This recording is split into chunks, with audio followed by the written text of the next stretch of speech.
بسم الله الرحمن الرحیم. د غږیزو کتابو د خپرونې ډیرو درنو اوریدونکو په سلامونو او نیکو هیلو مو هرکلی کوم.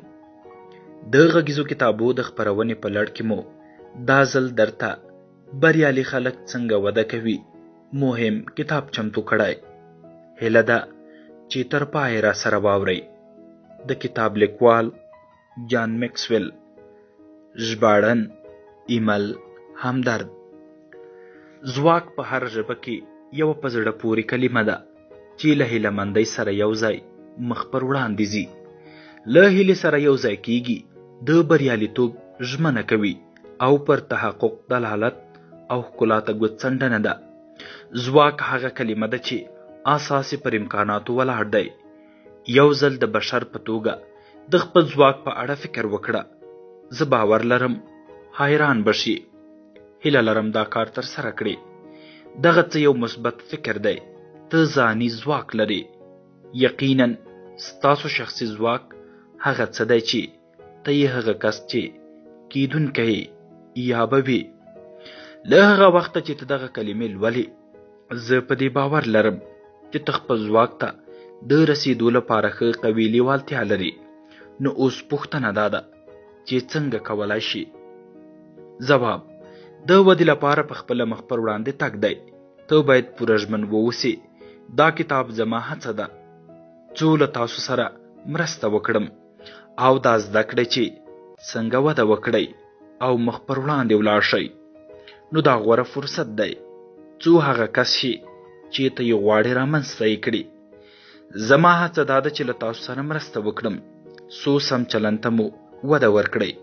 د خپل قدرت په اړه په ډیر څه وپوهیږئ. د خپلې مینې پر لور وخوځېږئ او تل له خپلو موخو سره په اړیکه کې واوسئ او بالاخره خپلو مهارتونو ته وده ورکړئ.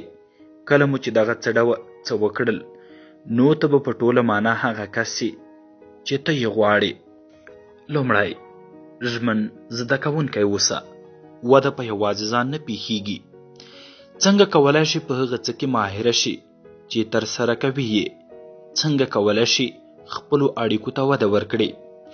څنګه کولی شي د یوه شخص په توګه زیات څه ترلاسه کړي او ځان د هوښیارۍ ژورو ته ورسوي؟ څنګه کولی شي بصیرت ترلاسه کړي؟ څنګه کولی شي د ګواښونو پر وړاندې ودرېږي؟ سخت کار، دوامداره کار او که انتظار ایستل، څو هر څه په خپله سم شي. که دې په موخو تمرکز وکړ، نو کولی شي ترلاسه یې کړي. خو یوازې تمرکز هم نشي کولی د ودې بشپړ ډاډ درکړي. ډیر نور څه هم شته چې د تمرکز ترڅنګ یې باید په پام کې ونیسي څو خپلو اهدافو ته ورسیږي. د ودې د خلا دامونه: که ته اهداف، خوبونه او هیلې لري، د ترلاسه کولو لپاره یې باید وده وکړي. که ته د نورو خلکو په څیر یې، نو دا یوه ناسمه عقیده ده چې ته یې لري او دا په خپله د خلا د رامنځته کېدو لامل ګرځي او تا له ودې او خپل ځواک ته له رسېدو راګرځوي. په همدې اساس د ودې لپاره د غولاندو غلطو تصوراتو ته کتنه وکړئ. کیدای شي دا در سره مرسته وکړي چې بیرته د هغو ژمنتیاو پر لور ولاړ شئ چې غوښتنه یې لرئ. لومړی، د شک او ګمان خلا: زه به چټکه وده وکړم. کله چې موږ ماشومان یو، زموږ بدنونه په چټکتیا وده کوي. د یو کال په تیریدو سره زموږ قد لوړیږي، قوي کیږو او د دې توان ترلاسه کوو چې د زیاتو کارونو له عهدې ووځو او د نویو ستونزو سره په جرأت مخ شو. زه فکر کوم ډیر خلک د ځوانۍ په وخت کې د ناخود آګاه باور په لور ځي چې له روحي، معنوي او احساساتي اړخه د همغه ماشوم په څیر د یو شان الګو لاره نیسي. وخت تیریږي او موږ په ساده ډول د ښه کېدو پر لور ځو. موږ لکه د چارلي بارون په څیر یو. هغه یو ځلې ویلي وو: فکر کوم ما د ژوند راز کشف کړ، وړاندې تر دې چې ژوند تا راځوړند کړي، ته یې راځوړند کړه. ستونزه دا ده چې موږ یوازې په ساده ژوند کولو سره نشو کولای وده وکړو. موږ باید ودې ته د رسېدو لپاره پوره ژمن واوسو. هیڅوک په ناڅاپي ډول پر مخ نه ځي او ځاني وده په یوازې ځان نشي پیښیدای. کله چې د خپلې رسمي زده کړې پای ته ورسولې، نو ته باید د خپلې ودې د پروسې ټوله رهبري په خپله غاړه واخلې. دا ځکه چې هیڅوک هم ستا لپاره دا کار نه کوي. که غواړې چې ژوند دې وده وکړي، نو لومړی باید ته په خپله وده وکړې. ته باید ودې ته رسېدل یوه خود آګاه موخه وګڼې او ویې ټاکې. دوهم، د علم خلا. نه پوهېږم څنګه وده وکړم. ډېری کسانو یوازې د ښوونځي د دورې له سختو ستونزمنو پړاوونو څخه یو څه زده کړي دي. سختو تجربو دوی ته درس ورکړی. سخته لار ځینې وخت د ښه کېدو سبب شوي او ځینې وخت بیا د بدترېدو. درسونه تل ناڅاپه او سخت وي. دا به ډېره غوره وي چې د ودې لپاره په پوره ژمنتیا پلان جوړ کړو، او که غواړو وده وکړو نو ته باید تصمیم ونیسې. دا ته انتخابوي چې څه غواړې زده کړې، او د دې هر څه د څارلو نظم او سرعت تنظیم ستا په غاړه دی. په دې اړه فکر وکړه، څه چې ته ترسره کوې دا څه دي. څوک غواړي همداسې ووسي. موخو ته د رسېدو او د خپلې خوښې ځان جوړونې لپاره یو لیست جوړ کړه، څو خپلو هدفونو ته په رسېدو کې درسره مرسته وکړي. په هغه لیست کې داسې څه شته چې هم دا اوس یې ترسره کړې، هم دا نن یې ترسره کړه. دریم، د وخت خلا. د پیل لپاره دا ښه وخت نه دی. دې ته مه په تمه کېږه چې ته به یوه پیښه احساسوې یا به یې نه احساسوې او له هغه وروسته به وده کوې. هم دا اوس یې وخت دی چې وده وکړې. حقیقت دا دی، تر هغو چې ته په خپله مخ پر وړاندې ولاړ نه شي او مخکې له دې چې ورته تیار واوسې ترسره یې نه کړې، نو هیڅ وخت به هغه کار ترسره هم نشي کړی. ته هغې هموارې ځمکې ته ورته یې چې کله یو ځل وده پیل کړي، بیا هم داسې په خپله پسې نوره وده هم کوي او څوک یې مخه نشي نیولی. که چېرې تا هم یو ځل په پوره ژمنتیا وده پیل کړه، نو بیا کولی شي دا وده دوامداره وساتي او تل وپوښتې چې ورپسې څه دي. څلورم، د تېروتنو خلا. زه له تېروتنو ډارېږم. وده کېدای شي یوه چټله سوداګري وي. معنا دا چې کله باید دا هم ومنې چې ځواب در سره نشته.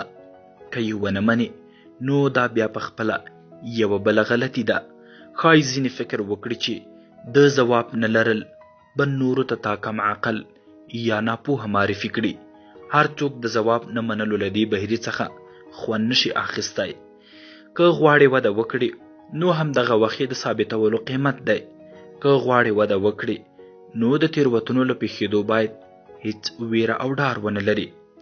هماغسې چې لیکوال او پروفیسر وارن بینز وایي، غلطي د کارونو د ترسره کولو لپاره یوه بله ساده لاره ده. که ته خپلې ودې ته ژمن یې، نو باید هره ورځ د تېروتنې کولو توقع او پر وړاندې ځواب ته تیاری ولري. تېروتنو ته د ښه مسیر پر لور د حرکت د نښو په توګه وګوره او ورته ښه راغلاست ووایه. پنځم، د بشپړېدو خلا. وړاندې تر دې چې دا کار پیل کړم، باید ورته یوه غوره لاره پیدا کړم. د بشپړېدو خلا هم د تېروتنو د خلا په څیر ده.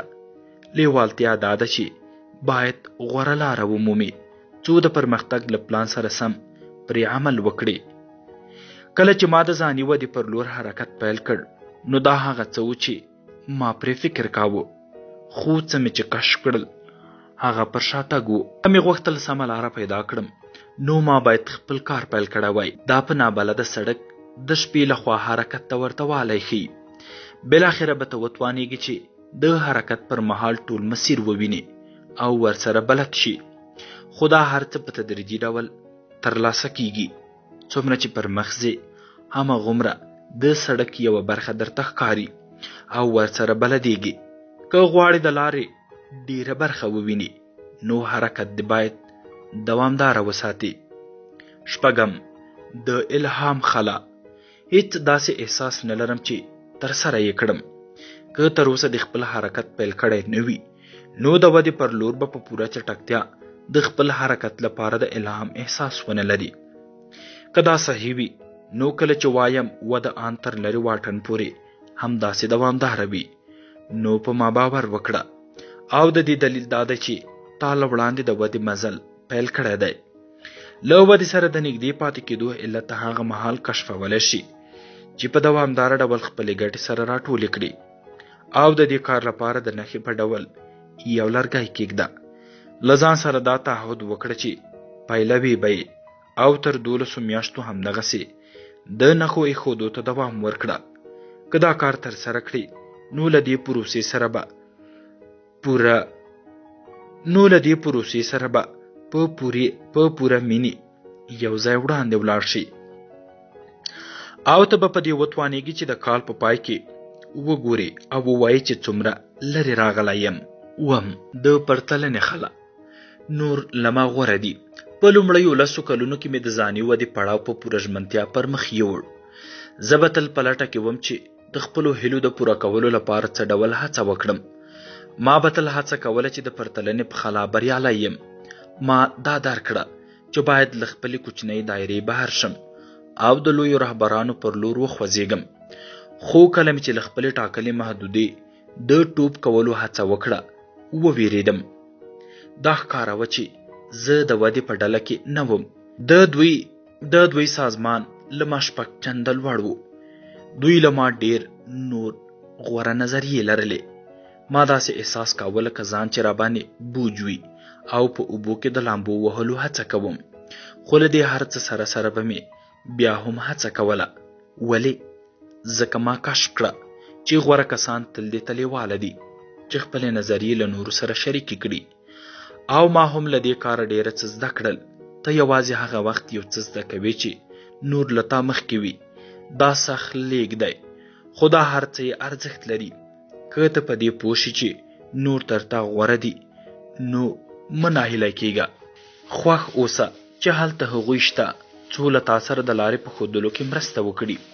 8 د توقع خلا. ما فکر کاوه چې دا به له دې اسانه وي.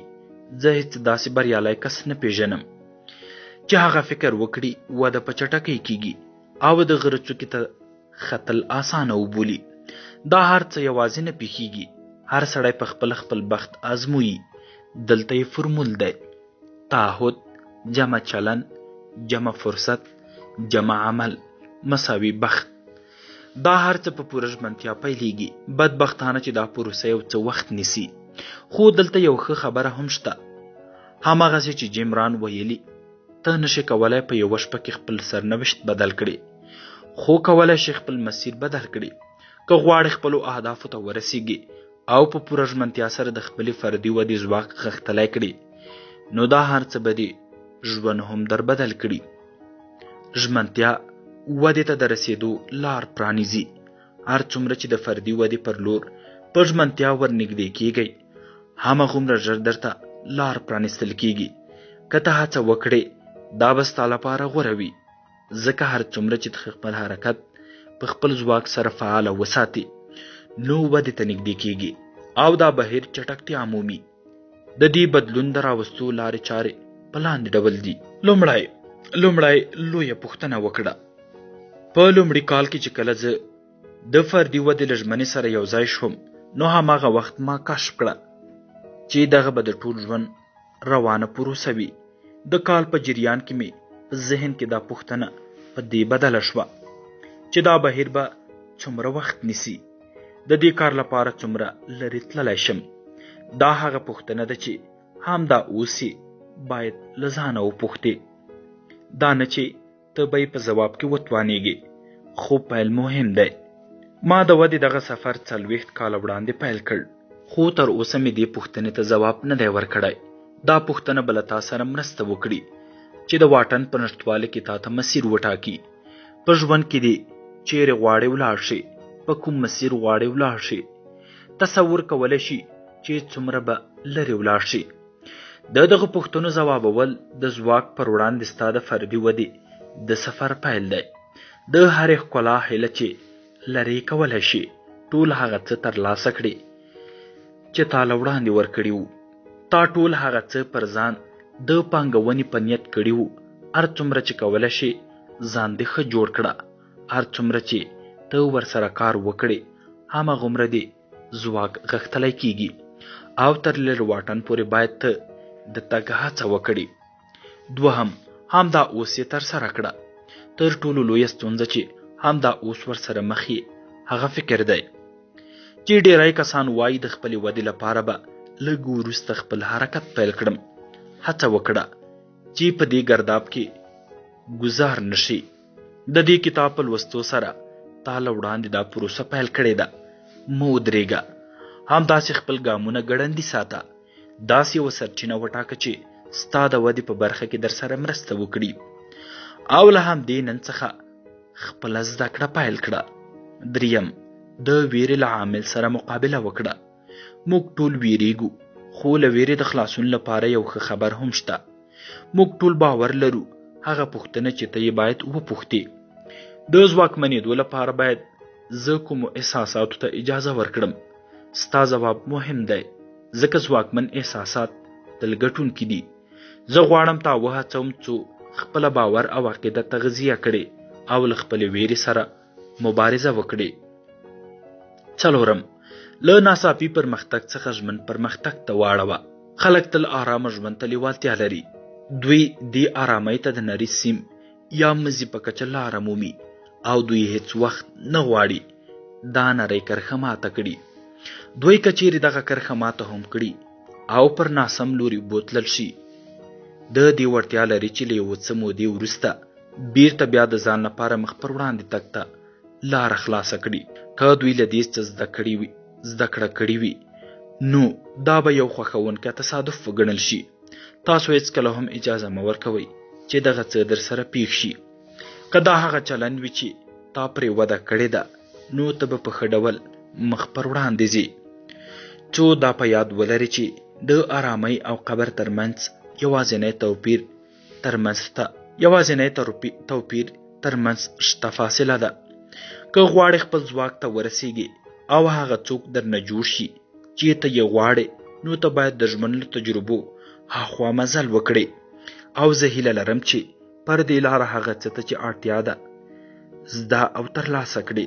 ته باید له خپلې پخوانۍ لارې بیخي لرې شي څو د ځان لپاره د ودې فرصتونه وغوړوي او په دې ګمان واوسې چې دا ستا لپاره راتلونکي سره اړیکه لري. ولې ځواب یې دا دی چې وده په یوازې ځان نه کیږي. دا کار نه یوازې زه بلکې ته او هیڅوک هم نشي کولای چې په ودې پسې باید ولاړ شي. څنګه کولی شو ژمن زده کوونکي واوسو؟ لومړی د ودې خلا په اړه چې په دې څپرکي کې په کومو مسایلو بحث وشو، دا به د دې لامل نشي چې ته هغې لارې ته پام وکړې چې وړاندې دې ټاکلې وه. ته کولی شې کومه ستراتیژي رامنځته او عملي کړي څو ته دغه پله ترمنځ خلا سره مرسته وکړي. د هرې خلا لپاره ټاکلی پلان ولیکه څو له تا سره مرسته وکړي او همدا نن د خپل پلان لومړی ګام واخله. 2 د راتلونکو 12 میاشتو لپاره یو وار حتمی خپله جنتري وګوره. څومره وخت دی د خپلې فردي ودې لپاره ځانګړی کړی؟ که د ځینو خلکو په څیر یې او ځواب دې هیڅ وي، پر جنترۍ دې بیا ځلې کتنه وکړه او په دې توګه له هرې ورځې د خپلې فردي ودې لپاره ګټه واخله. کولی شي په اونۍ کې 5 ورځې او په کال کې 50 اونۍ وټاکې.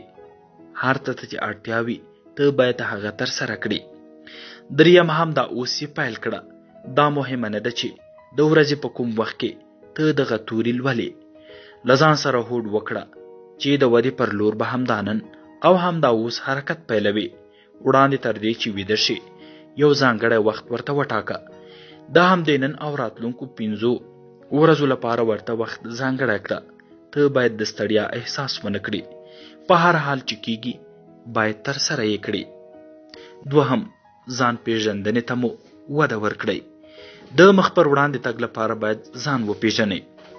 که غواړئ خپل ځواک ته وده ورکړئ نو ته باید لومړی ځان وپیژنئ. ستا قوت او کمزورتیا، ګټې او فرصتونه ته باید دا اندازه کولو توان ولرې. نه یوازې دا چې چیرې وي بلکې دا چې اوس چیرې یې. له دې پرته ته نشي کولی چیرته چې دې زړه وغواړي هلته ولاړ شي.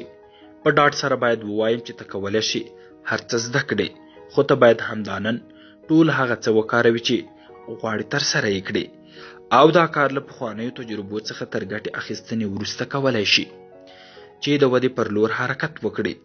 دا د ځواک د متمرکز کولو او ودې ته د حرکت ورکولو لپاره یوازینۍ لاره ده. د ځان پیژندل داسې دي لکه په نقشه کې لوستل. ته دلته او کله چې وغواړې خپله راتلونکې لار او مسیر معلوم کړي نو بیا هم ته هم دلته او لا تر اوسه ټکی هم مخ پر وړاندې نه یې تللی. ما خپله لیدلي چې دلته یوازې 3 ډوله خلک دي او د راتګ لامل یې د ځانګړي مسیر مشخص کول دي. لومړی هغه خلک چې نه پوهیږي څه باید ترسره کړي. ډیری دا ډول خلک ګیج شوي دي. دوی موخو ته د رسیدو لپاره د ځواک په پرتله کمی احساسوي. دوی د مشخص مسیر پر لور ژوند کولو ځانګړی حس نه لري. که دوی وده هم کوي خو په دې برخه کې د تمرکز له نشتوالي ځورېږي. دوی تل ناکام او رنګ یې زیړ اوښتی وي. دوی خپل ځواک ته نشي رسیدای ځکه دوی هیڅ نظریه نه لري چې په کوم لوري خپل غشی ګزار کړي. ډیری خلک د همدغو خلکو په کټګورۍ کې لاهو کیږي. زه باور لرم چې دغو کسانو د وروسته پاتې والي اساسي لامل د دوی د ځان نه پیژندنه ده. څنګه چې په کار ده دوی هغسې خپل ځانونه نه دي پیژندلي. همدا لامل دی چې دوی د خپلې ودې په برخه کې همداسې نامتمرکزه پاتې وي.